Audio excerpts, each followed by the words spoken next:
Hi Eden and JJ. JJ, you know most of this video, so you can just skip ahead until I start talking about the composition.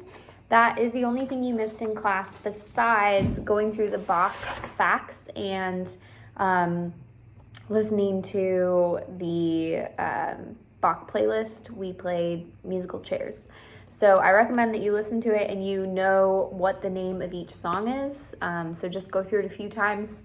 You can even just play a game with your mom where she plays it and you guess the name. You don't have to know the full name. You just have to know Well-Tempered Clavier. You have to know Brandenburg Concerto, and you have to know Toccata and Fugue.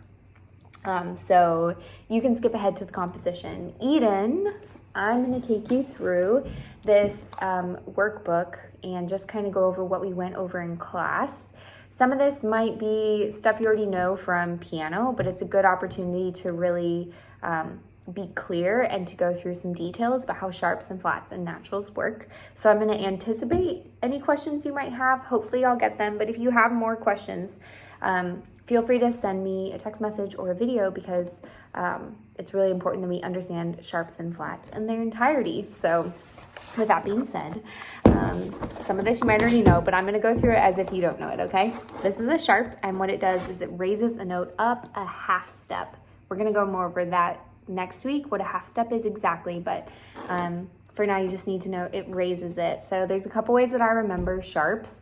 First of all, if we could pull this out and have it be a little metal piece, if I flung it at someone like a ninja, it would be sharp and probably cut them. So that's how I remember that it's called a sharp. You can come up with your own way of remembering it. And I remember that it moves things up because it sharpens them. Like, you're looking sharp today, like you're looking fancy, you know?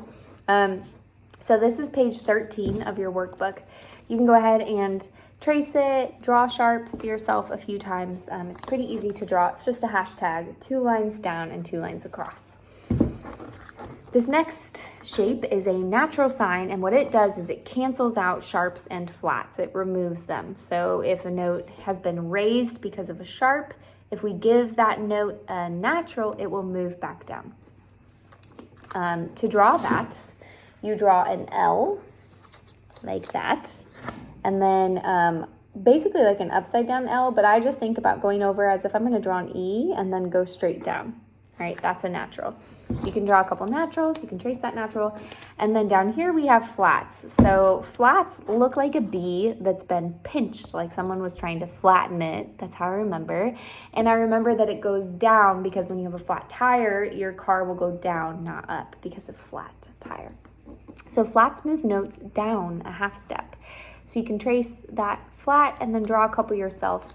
Down here, there's a matching game. You're going to match the symbol to the correct description of the symbol. So I'll let you do that on your own. That was the first thing that we did in class. Well, we did a dictation in class, but we'll just do one next week for you. That was the first thing we did in class. Then we went into our NSR number 20 and number 21. And we went through those and we played them on the bells with our sharp bells. So I'm not going to go through that with you because I go through it in the video for homework practice, and just to save your time being on vacation and my time, I'll just let you go through the videos. But let me just show you our bells are going to kind of operate just like white keys and black keys. You'll notice that your normal C major scale bells that you've had for a long time are white on the bottom, and the new bells that are sharps and flats, though they only have sharps on them, are black on the bottom because they're like white keys and black keys. So if we're setting up C, D, E, as if we're going to go C, D, E, F, G, A, B, C, right?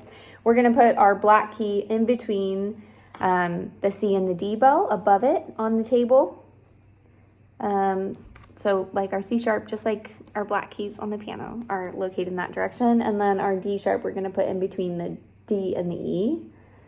So it almost looks like you have this triangle that is laying down in front of you with the pointy part on top, right? So we've got our C and our D bell, and then we've got the C sharp bell in between them. And then same with D to E and the D sharp bell. The last thing that I just want to make sure you understand is how we write sharps and flats. We always write them before the notes. So for example, if I'm composing music and I'm going to have a I'm going to write a C sharp. The sharp goes before it, even though we say C sharp. It's kind of confusing because when we talk, we say C sharp as if it were a C and then a sharp. But the sharp always goes before. And the reason for that is we're reading music just like we read a book. We're starting on the left and we're working our way over to the right. And as we go, we see a sharp and we're like, oh, why is that sharp there? Or what is it sharpening? It's sharpening the next note.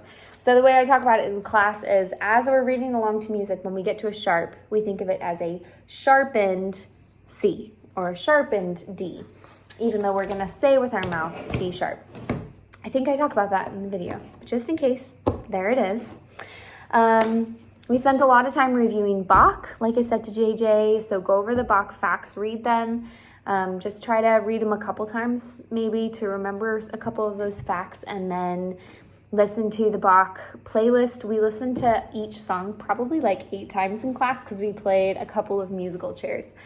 So just, I guess you can't really play musical chairs with just your mom, but you can make up a different game or just go through it in the car or something. Just make sure you know the name of each of those songs. And you don't have to know the whole name like I told JJ, just the simpler names. All right. JJ, I hope you're back and that you found compositions. So the last thing you're going to do is, this is in the back of your workbook. In the composition section, it's composition C.